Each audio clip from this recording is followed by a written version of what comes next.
1+4가 의석 나눠먹기를 위해서 티격태격하는 모습이 참 꼴불견입니다.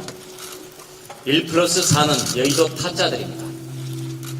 국민이 선택해야 할 주권은 무시하고 어떻게 하면 의석수를 늘릴지 잔머리만 굴리고 있습니다. 민주당과 좌파 위성 정당들은 정당하게 국민의 선택을 받을 자신이 없으니까 국민의 선택권을 왜곡한 국민 무시 선거법을 만들고자 하고 있습니다. 선거법을 이번 한 번만 쓰고 버리자는 이런 황당한 주장도 나오고 있습니다. 이것은 국가와 원칙보다는 눈앞에 먹잇감에 정신이 빼앗긴 상태임을 여실히 말해주고 있습니다. 누더기를 넘어서 걸레가 되고 있는 선거법 논의 즉각 중단해야 합니다. 민주당이 소위 원포인트 국회를 열어서 예산부수 법안과 민생법안을 처리하자고 했습니다.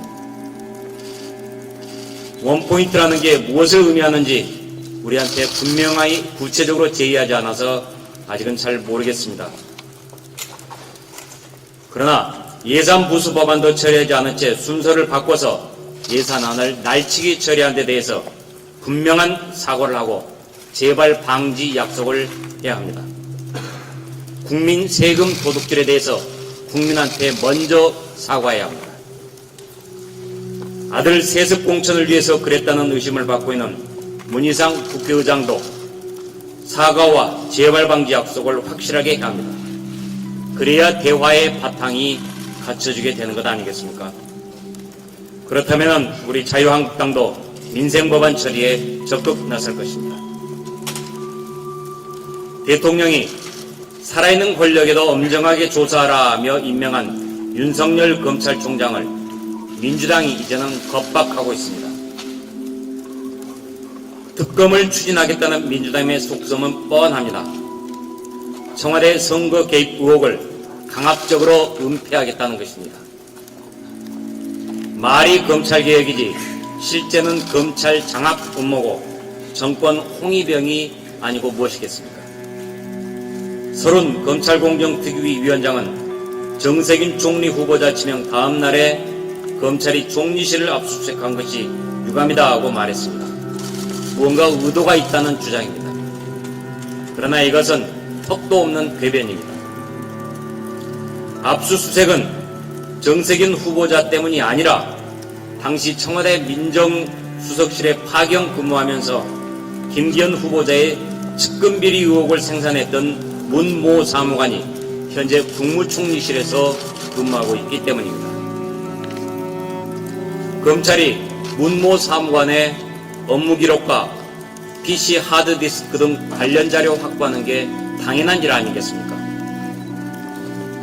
지금 여당은 정권 비리 은폐처가 될 것으로 우려되는 공수처를 통과시키기 위해 좌파 군소 정당에게 준연동형 비례제라는 헌법 위반 선거법을 미끼로 던지고 있습니다.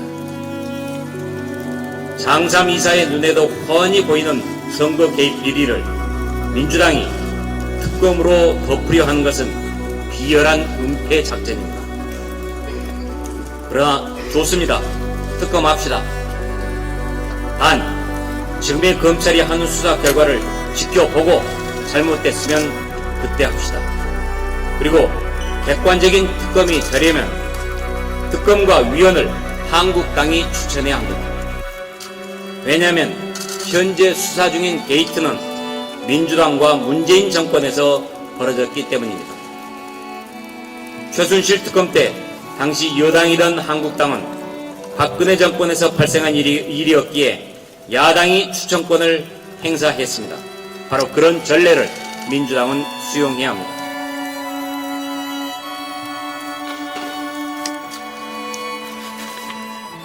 교육부가 사학혁신 추진 방안을 발표했습니다.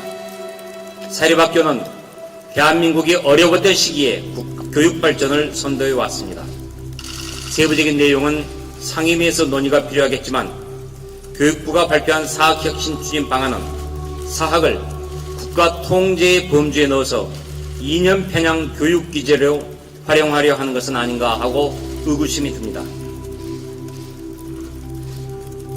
교육부가 이번 사학혁신 추진 방안을 시행령 개정이 필요한 과제부터 12월부터 입법 예고하겠다고 말했습니다. 교육부는 이미 자사고, 국제고, 외고의 일반고 전환을 시행령을 통해서 진행 바가 있습니다. 바로 시행령 독재가 재현되는 것이 아닌가 우려할 수밖에 없는 것입니다. 한 예로 서울시 교육청에서는 내년 초, 중, 고등학교에서 모의선거 교육을 하는데 선거법 위반으로 물러난 광노현 전 교육감한테 그 일을 맡긴다는 어처구니없는 일이 진행되고 있습니다.